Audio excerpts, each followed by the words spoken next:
mengajak kami membuat kue kelombeng isi ikan garam. Biar tidak penasaran, yuk lihat cara kami membuatnya. Setelah bersih dari tulang, daging ikan garam ditumbuk sampai lembut. Menumbuknya bisa memakai alat bantu seperti lesung kecil ini. Tumbuk sampai tekstur daging hancur dan menjadi seperti abon. Untuk pelengkapnya, siapkan juga cabai merah ya. Sreng, sreng. Daging ikan garam kemudian ditumis dengan sedikit minyak. Aduk terus sampai keluar aroma harum. Bolang, karo itu jangan sampai dia makopul itu. Yuk. Teman, kue kelombeng dibuat dari bahan utama talas atau yang biasa kami sebut bete. Setelah dikupas dan dibersihkan, bete kemudian diparut. Berbeda dengan singkong, bete lebih mudah diparut karena teksturnya lebih empuk. Ada juga santan kelapa. Bahan yang satu ini terkenal sebagai pembuat kue menjadi gurih. Semua bahan sudah selesai kami siapkan.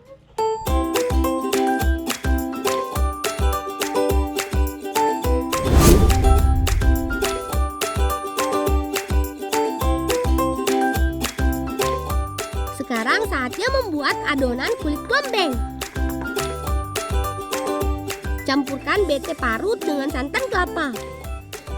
Jangan lupa tambahkan sedikit garam dan gula pasir. Aduk sampai semua bahan tercampur. Adonan kelombeng dimatangkan dengan cara dipanaskan di atas penggorengan. Membuatnya cukup dengan sedikit minyak ya. Ratakan adonan sampai melebar dan tunggu sampai matang. Bolang, tidak ada kebantuan? Tidak usah, saya saja dan Bibi.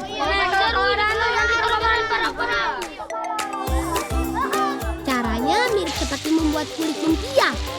Panaskan adonan basah, kemudian tunggu sampai matang. Gimana kawan? Gampang kan? Sebagai pemula, aku memang harus banyak berlatih nih. Terakhir, setelah kulit matang, kami akan isi dengan abon ikan garam. Isi dan lipat seperti ini. Awas, pelan-pelan ya kawan, jangan sampai tumpah. Tara! Jadi deh.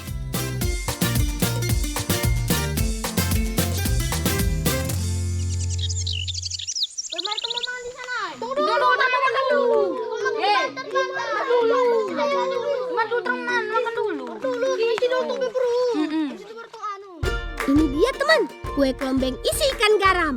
Jajanan nikmat yang mudah dibuat. Selamat makan. Enak itu. Enak. Rasanya enak, pedas dan gurih. Apalagi dibuat dari talas, jadi lebih cepat kenyang. Cocok sekali sebagai makanan pemulih tenaga. Nggak usah yang nambah. Ambil saja. Ambil. Masih banyak itu. Banyak. Rasanya puas banget.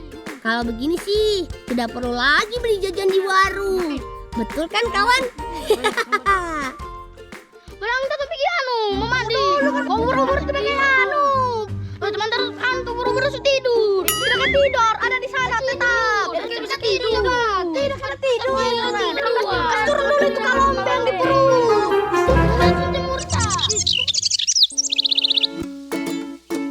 Selamat datang di Danau Paisu Batongan. Rumahnya ribuan ubur-ubur. Gimana teman? Sudah siap berenang dengan mereka? Tunggu, kami atur formasi dulu ya.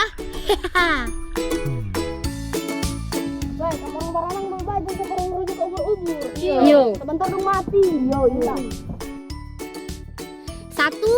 2, biur. Ini nih sobat-sobatku yang banyak banget. Keren kan teman? Ada 3 jenis ubur-ubur yang sering kami jumpai di sini. Pertama, yang berbentuk seperti payung ini. Kedua, ini dia, si pipihnya lebar. Melihatnya harus ekstra teliti ya, karena warna tubuhnya putih transparan. Dan ketiga adalah yang berbentuk seperti payung terbalik. Sejak ratusan ribu tahun lalu, mereka tinggal di danau seluas hampir 1 hektar ini. Danau air asin ini terpisah dengan perairan laut lepas, jadi mereka aman dari ancaman predator. Nah, karena alasan itulah mereka kemudian berevolusi, yaitu membuat sengatannya melemah sehingga tidak berbahaya. Lihat nih, aku bebas bermain dengan mereka dengan jarak yang sangat dekat. Teman, ini dia 3 tips berenang dengan ubur-ubur.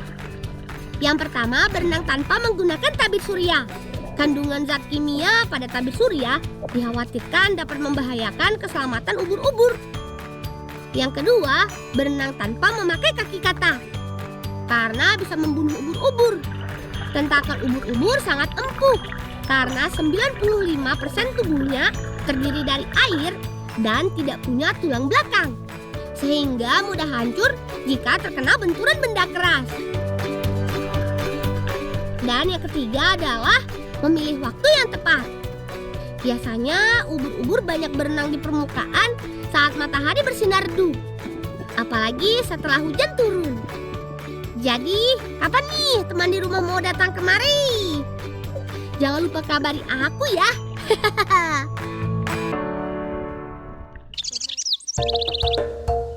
Kami sedang menuju ke sumber mata air, teman. Ini dia, salah satu sumber air tawar tertua di kampungku. Namanya Bone Bulusan. Kali di palang-palang direbus dulu itu air. Tidak apa-apa, sebersih itu air. Itu air tawar. Airnya bersih dan segar banget. Betul kan, Khalil? Segar. Khalil, sudah kan Mbak minum? Sudah. Kalau begitu Inta tong isi dulu ini tong bambu. Uniknya, meskipun dekat pantai, sumur ini berair tawar.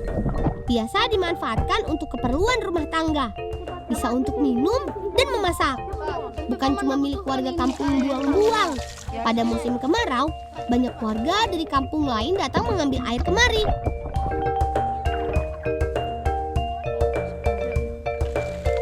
Nah, bambunya sudah penuh nih.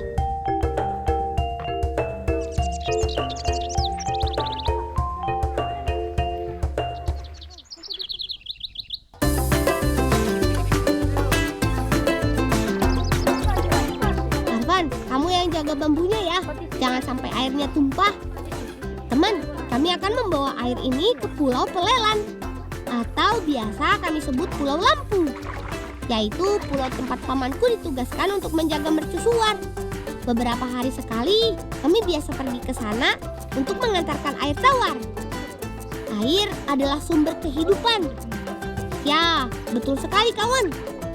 Tanpa air, pamanku pasti akan sangat kerepotan. Ayo kawan, semangat! Belum, tadi aku mata 7 di sini kalau siang. Nanti malam.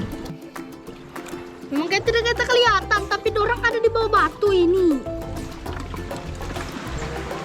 Siapa yang bantu saya mencari mata 7 di bawah? Yaku.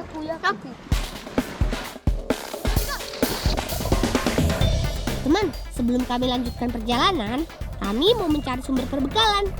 Di pantai Palanggang ini, kami biasa mencari mandayo. Ayo, ada yang tahu apakah itu? Mandayo istilah kami untuk menyebut kerang mata 7 atau abalon. Dia biasa bersembunyi di balik-balik karang. Hewan nokturnal ini sangat pemalu. Sulit menemukannya kalau kita kurang jeli. Aku dapat lagi. Dinamakan kerang mata 7 karena punya barisan lubang di cangkangnya. Sekilas memang mirip seperti mata, padahal bukan. Semakin tua usianya, semakin banyak juga jumlah lubangnya. Bahkan bisa lebih dari 7. Gimana kawan? Kalian sudah dapat belum? Apa mari? Motor macam bolang punya. Ya pergi mana lagi itu ada di situ. Ayo. Beruntungnya, kami tidak harus menyelam sangat dalam untuk mendapatkannya. Cukup berenang di pantai pada kedalaman antara 1 sampai 2 meter. Seperti beberapa hewan laut lainnya, kerang mata 7 biasanya mudah dijumpai pada saat bulan gelap. Nah, dapat lagi tuh. Mantap. Sudah cukup nih. Yuk, kita masak.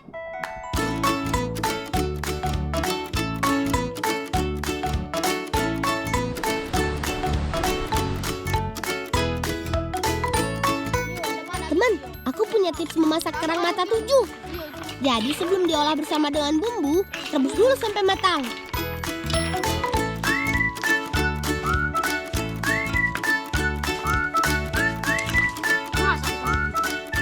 Sedikit lagi. Pas betul. Betul kok apa? Tromba masak mata 7.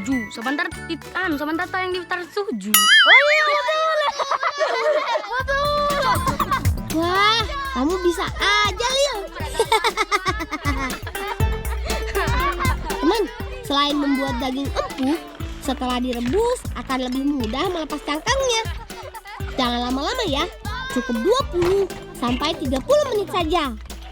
Setelah matang, angkat dan dinginkan. Kami sedang berbagi tugas. Khalil menyiapkan bumbu dan Hamid membuat tusuk alat bakar. Aku dan Arfan sedang membersihkan kerangnya. Kerang mata 7 punya tekstur daging yang lembut dan sedikit kenyal. Mirip seperti daging cumi. Ayo kawan, semangat!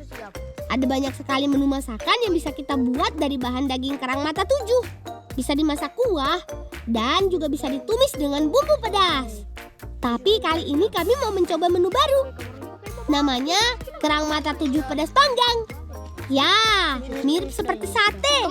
Bedanya, kami tidak memakai tambahan bumbu kacang. Panggang daging kerang di atas bara api. Biar semakin lezat, oleskan dengan campuran kecap manis dan potongan bawang merah. Aromanya sih enak banget.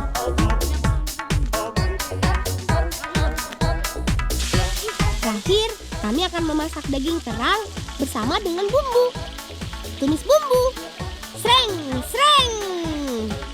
Tunggu sebentar, kemudian masukkan daging kerang mata 7 yang sudah dipanggang. Aduk dan matangkan bersama dengan bumbu. Tunggu sampai keluar aroma khas matang sempurna. Ma enak itu. Memang kayak enak. Pakai nasi putih enak itu, Ma. Iya, anak yang mana? Belang sama kita boleh makan ban aneh. Boleh semuanya sebentar tuh mau makan semua. Tuh makan rame-rame.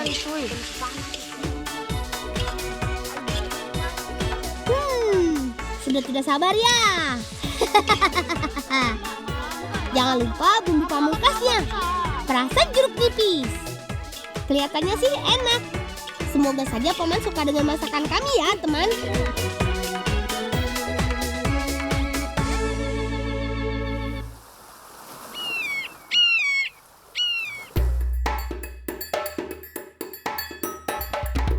Teman, kami sudah sampai di tempat pamanku bekerja.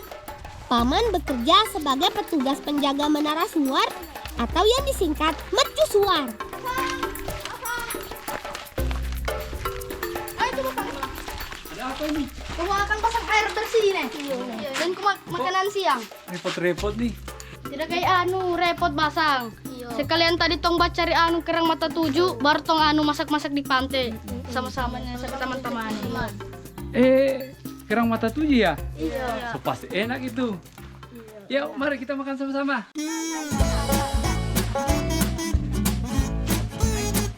Selamat makan. Enak sekali yang masaknya yang. Terima kasih basang. Kalau begitu tambah lagi. Tambah lagi. Ayo kawan, jangan malu-malu. Tenang, masih banyak kok. Cukup 2 kata. Enak banget. Ya, daging kerang mata 7-nya empuk, bumbunya pedas. Cocok banget. Asli bikin susah berhenti. Betul tidak kawan? Nah, kalau perut sudah kenyang, Yuk, sekarang kita lanjut berpetualang.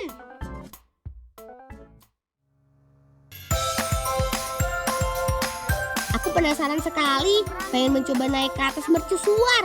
Tenang, aku tidak sendiri kok. Ada paman yang akan menjagaku. Tingginya kira-kira 30 meter. Paman bilang jangan terlalu sering melihat ke bawah. Fokus saja lihat ke anak tangga di atas.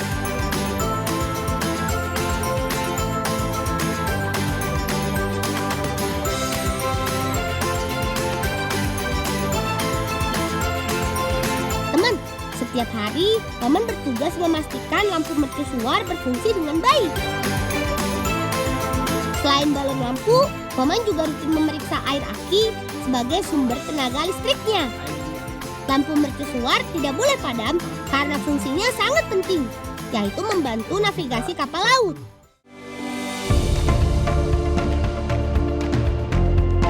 Bosangi, jaga pemandangan nih.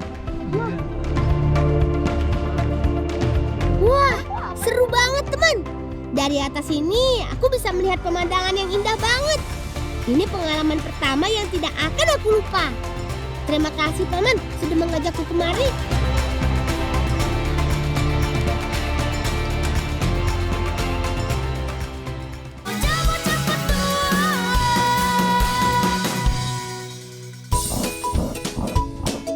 Hampir setiap hari Bibi membuat gula. Bukan gula dari nira kelapa, tapi gula dari tebu. Penasaran kan? Yuk, langsung saja kita bantu.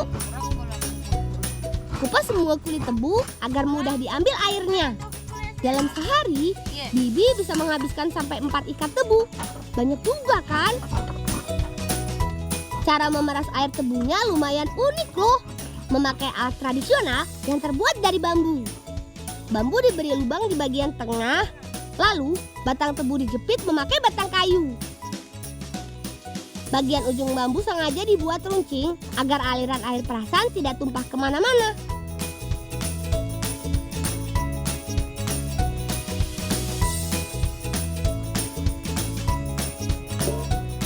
Perasan gula harus dimasak kurang lebih 3 jam.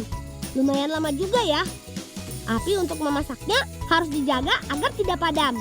Ketika sudah mulai berubah warna hitam kecoklatan dan mulai mengental, adonan gula harus tetap diaduk agar tidak menggumpal dan gosong di bagian bawah.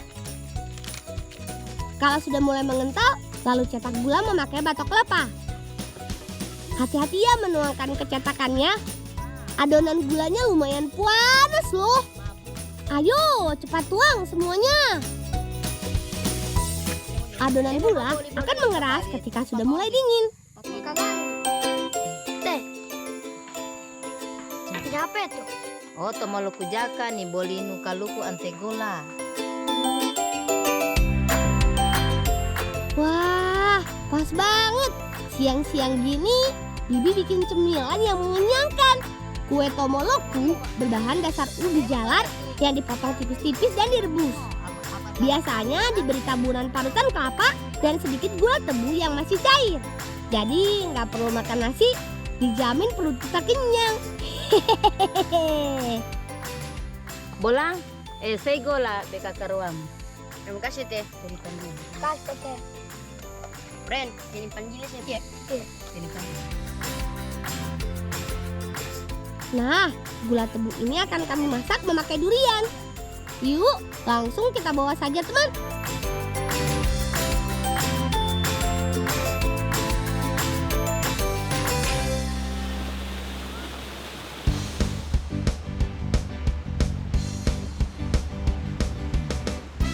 Ini dia air terjun Likungga Valley, tempat kesukaan kami untuk bermain. Airnya jernih dan tempatnya sejuk. Buah durian sudah ada, gula juga sudah ada. Sambil menunggu kakak bawa bahan tambahannya, kita kupas duriannya dulu yuk. Urusan mengupas durian serahkan saja padaku. Tuh, lihat, nggak perlu waktu lama, langsung terbelah kan? Hehehe. Baim, pakai gela apa itu Baim? Iya, nagela mo say.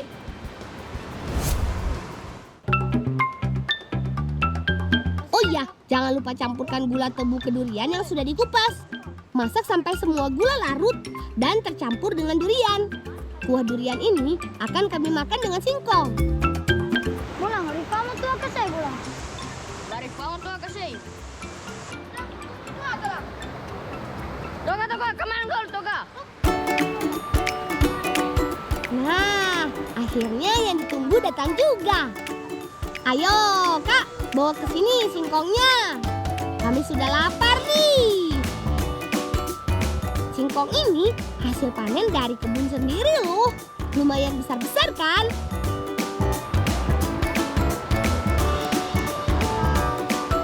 Cara memasaknya gampang kok. Tinggal bakar saja di bara api yang sudah menyala.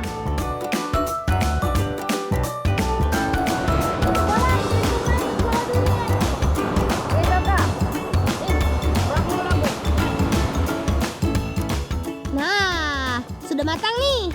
Yuk, langsung saja dibagikan kuah duriannya. Biar nggak panas, kita pakai tempurung kelapa sebagai piringnya. Tinggal kupas singkongnya, lalu colek ke kuah durian. Langsung sikat. Nikmat. Singkong durian ini makanan kesukaan kami loh. Cara membuatnya gampang kan? Teman-teman di rumah juga bisa mencobanya kok.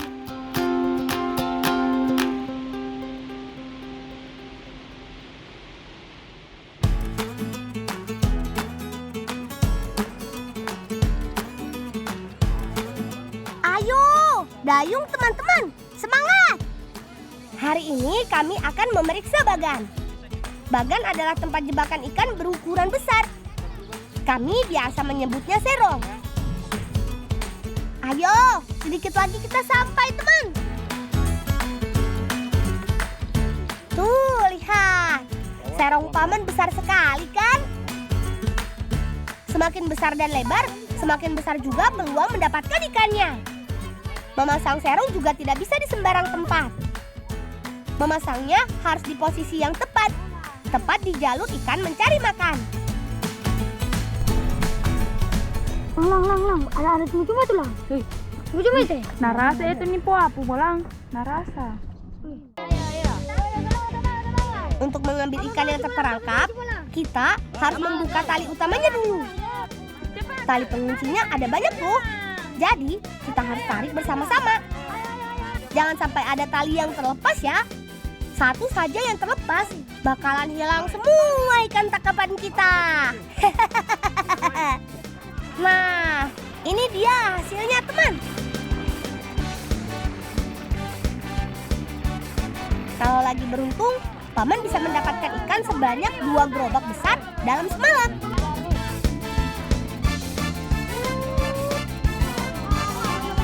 Yuk, langsung saja kita bawa ikannya.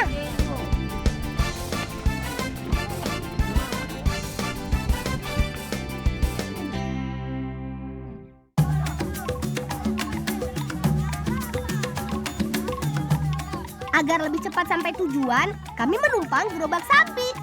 Seru kan?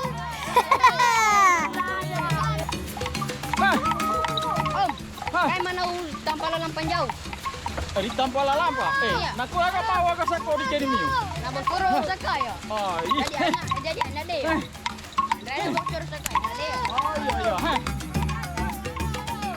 Warga desaku sebagian masih menggunakan gerobak sapi untuk alat angkut hasil kebun seperti kelapa, jagung, dan lainnya. Kayu melingkar mirip bak gerobak ini kami sebut lava-lava. Biasanya dipasang ketika akan dipakai untuk mengangkut kelapa. Oh iya teman, lonceng kayu yang kami mainkan ini bernama banggula. Biasanya diikatkan ke leher sapi dan akan berbunyi ketika sapi berjalan. Kalau teman-teman di rumah main ke desaku, aku ajak deh naik gerobak sapi.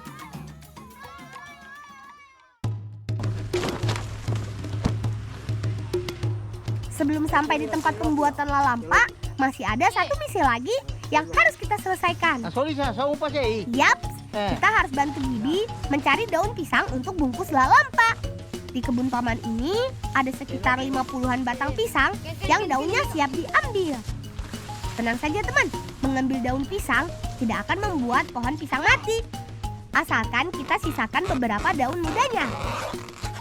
Mengambil daunnya dengan perhitungan justru akan mempercepat pertumbuhan pohon dan buahnya. Ayo, kumpulkan yang banyak. Agar mudah membawanya, pisahkan daun dengan batangnya. Om, aku mau Om. Iya, kenimo.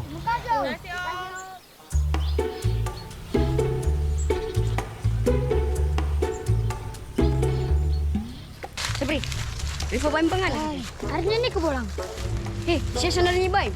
Iyo. Rifa isi. Jauh. Panau baim, panau. Panau baim. Tahu sa bolang. Panau. Baim.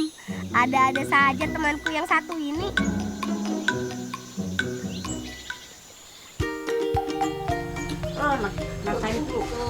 Waalaikumsalam. Dede. Ya. Oke, ni boleh Rifa. Oh, ripengonar itu. Kini Moria, Majoli. Nah, ini tempat pembuatan makanan khas lalampa milik bibiku. Teman-teman jangan heran ya, kenapa kita perlu daun pisang sebanyak ini. Karena dalam sehari, Bibi dan 11 pekerjanya biasa membuat sebanyak 5.000 lalampa. Makanya perlu daun pisang dengan jumlah banyak. Toka, saya kuduna suku lebar. Iya. Satu jegal tanganmu saja lah. Oh iya Toka. Daun pisang dipotong selebar 15 cm agar ukuran lalampanya sama. Untuk mengunci gulungan lalampa, Bibi memakai potongan lidi yang diruncingkan.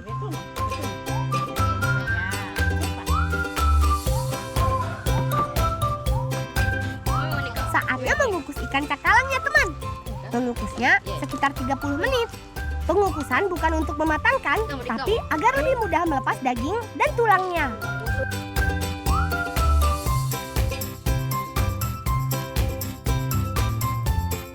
Nah, ini dia ikan yang sudah lunak dagingnya. Jadi empuk kan? Cukup kerok memakai sendok, semua daging sudah terlepas. Ikan cakalang ini akan kami pakai untuk menjadi isian lalampa. Bumbunya lumayan sederhana kok. Ada bawang merah, bawang putih, sedikit ketumbar, dan cabai. Ulek deh semua bumbu sampai halus. Kalau bagian ulek-mengulek sih, kakakku ahlinya.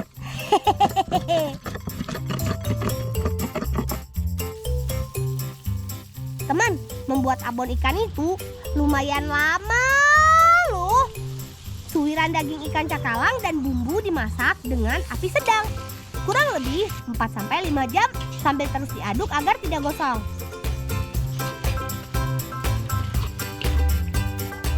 Selain ikan cakalang, lalampa perlu santan kelapa yang banyak. Ditambahkan santan supaya lalampa lebih gurih. Dalam sehari, Bibi bisa memasak 4 karung beras dan bisa menghasilkan sekitar 5.000 lalampa. Banyak juga ya teman. Beras ketan yang hampir matang harus segera disiram dengan santan sambil diaduk terus sampai merata. Jika ketan sudah matang, tinggal tuangkan ke atas meja sambil ditiriskan dan diratakan. Oh iya teman, nenek membuat lalampa sejak tahun 1963. Awalnya sih untuk dinikmati sendiri sebagai cemilan pendamping kopi. Lama-kelamaan jadi semakin maju seperti ini deh. Karena tidak memakai bahan pengawet, lalampa hanya bisa bertahan 24 jam saja.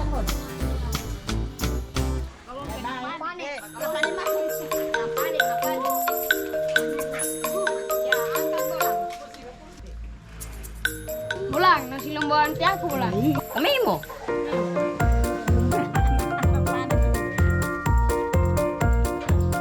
Saya mau nang bayi. Saya mau nang. Alah, ira bayangi ke denen gulumu saya bayi.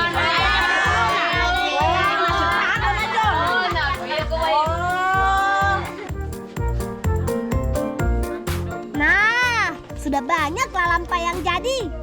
Sebagian untuk dijual dan sebagian lagi untuk acara adat.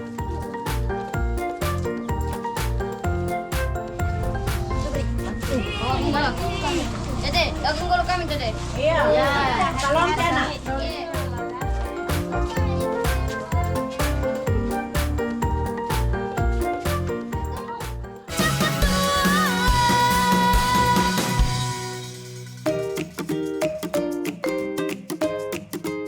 Nah, semua lalampa ini dihidangkan untuk acara adat turun tanah.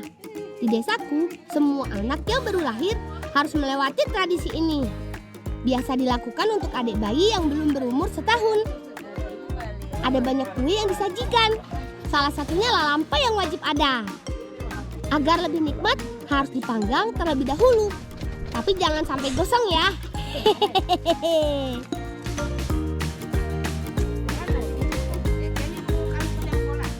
Ada beberapa proses yang wajib dilakukan dalam tradisi ini. Salah satunya memandikan adik bayi. Kegiatan memandikan disimbolkan agar si bayi terhindar dari berbagai penyakit.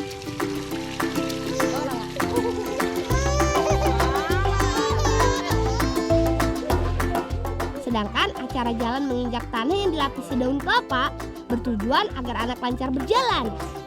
Dan membawa adik bayi keliling rumah bertujuan agar tidak lupa dengan kampung halamannya jika merantau kelak. Nah, yang terakhir tinggal makan-makan deh. Eits, jangan lupa berdoa dulu ya.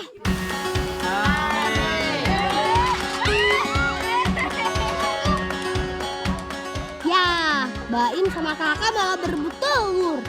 Santai saja, masih banyak makanan yang lain. Kau mulai lampa nasi. Aku di mana? Yuk, langsung kita santap. Kalau urusan makanan, nggak perlu menunggu lama. Apalagi lalampa enak ini.